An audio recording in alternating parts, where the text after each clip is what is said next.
All right, how's everybody doing? On today's topic, the Nikkor 24mm f2 manual focus lens. So just to give you a little bit of a rundown on it, here's my copy. This is an AIS series, nice clean one. I picked this up 15 years ago, back in the you can't give this stuff away days, when everybody was getting rid of their manual focus equipment and their film equipment in favor of autofocus and digital, and lenses like this were really inexpensive, and that was back in the early 2000s, and those were the days. At any rate, I'm glad I did that, because it is a nice lens, and I get to talk about it here with you today. So a little background information on this lens. The Nikkor 24mm f2 was introduced, the AI version was introduced in August of 1977. It was superseded by the AIS version in October of 1981, and then discontinued in 2005. There was no autofocus version. All versions feature 11 elements in 10 groups, 7 aperture blades, a close focusing distance of 30 centimeters, a length of 63 millimeters, and weight of 300 grams. So this lens is a little bit longer and heavier than, say, your typical 50 millimeter standard lens, that's for sure. But it's a bit of a unique offering. The only difference between, or at least functionally, the only difference between the AI and AIS versions that I'm aware of is the focus throw. The focus throw on the AI version is 160 degrees. On the AIS version, that was shortened to 80 degrees. This is fairly typical of the AIS series lenses. Other than that, I am unaware of any difference optically or functionally between these two lenses. There's your focus throw on the AIS. If that looks short for you, get the AI version. That's the only difference that I'm aware of. I've done a separate video on why you should not pay extra for AIS series lenses in general, and that holds true for this particular lens as well. As far as I know, the AI and AIS versions are optically and functionally identical, with this sole exception of the focus throw. So why does this lens exist? Well, before the introduction of the 24f2 in 1977, with the AI series of lenses, Nikon only had one 24mm lens, and that was this. This was Nikon's only 24mm lens in the pre-AI period. And I guess that Nikon thought that a company of its stature should be offering more than one option in each focal length. I mean, perhaps that was the thinking, I really don't know. But back in the 1970s, man, Nikon was king. Nikon was king of photography. Certainly 35mm photography, which was 80 to 90% of all photography back then, back in the 70s, was done in 35mm. So the idea that they should expand their offering, sure, why not? If you're on top. So this was a 9-element lens, and Nikon added 2 extra pieces of glass to this 11-element lens for an extra stop of light gathering capability. And in doing so, it did change the optical rendering characteristics of the lens. I have, my experience with this lens is, well, I've been shooting it off and on for a number of years now. And I do enjoy it. I do like it. I like the way it renders. Just me, subjectively, I personally like it. I will link below down to my Flickr album of images that I have shot with this lens. You do not need an account on Flickr to view the Flickr album. Anybody can click on the link and see these images, including some landscapes and some gratuitous bokeh shots shot at wide aperture, mostly shot on film. A few of them were shot on my D700, and you can sort of get an idea of the rendering characteristics wide open. I did I shot a bunch of pictures wide open, so you can get an idea for if it renders the way that you think you might like. I will also commend to you the technical blog written by Richard Hall. Richard writes a technical blog on Nikon lenses where he takes them apart and fixes them. He also does lens testing in a very, very thorough manner, and he did a very, very thorough job reviewing this lens on his blog, and it's really worth reading if you're considering buying this lens, particularly if it's because these aren't cheap. This is not the most common 24 millimeter, and they are a little pricey.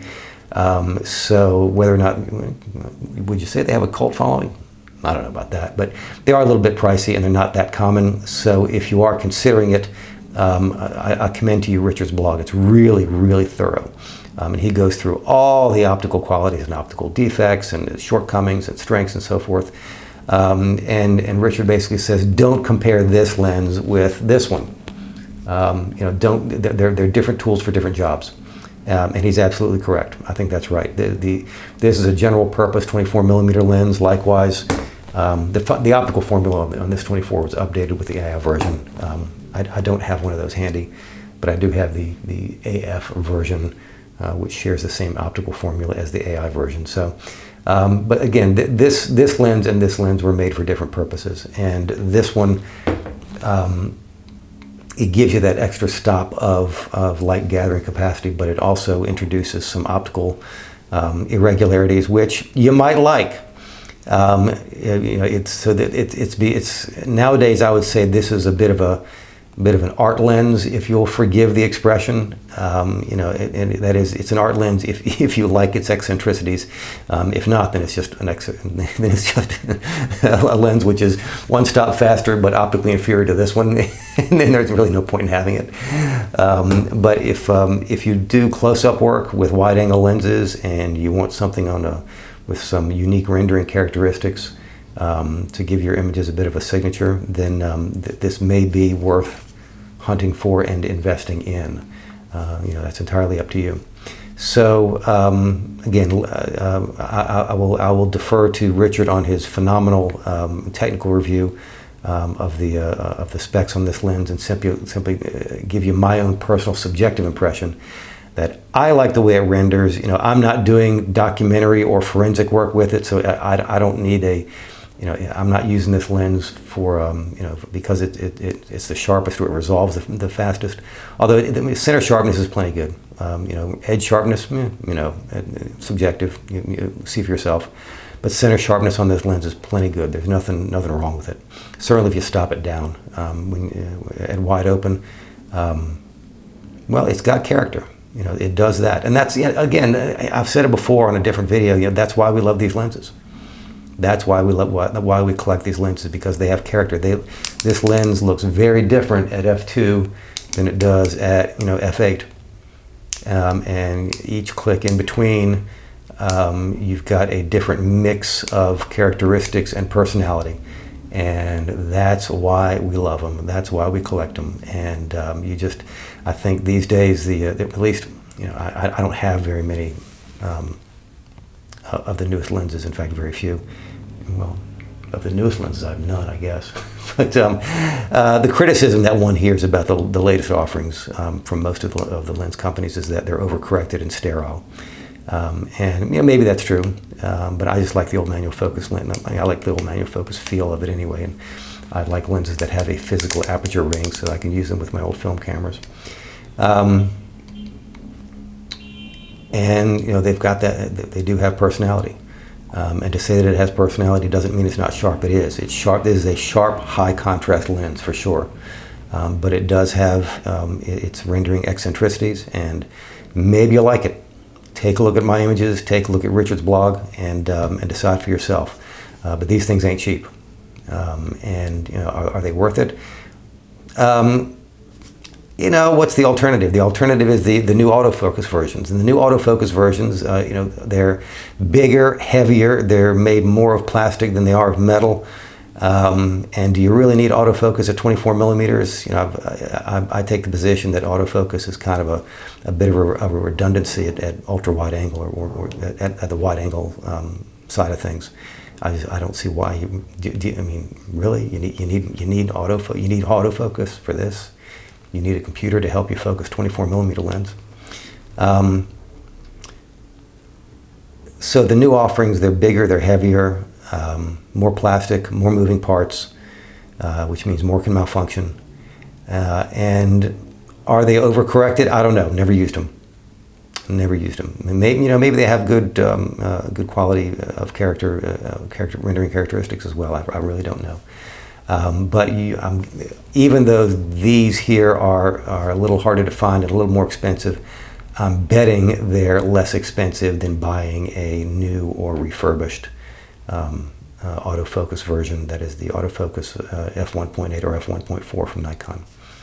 I'll bet you could get one of these for less than that. Anyway, those are my thoughts. I hope you found this video informative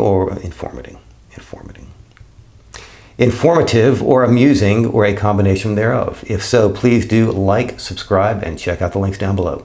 Thanks now. Take care. Bye-bye.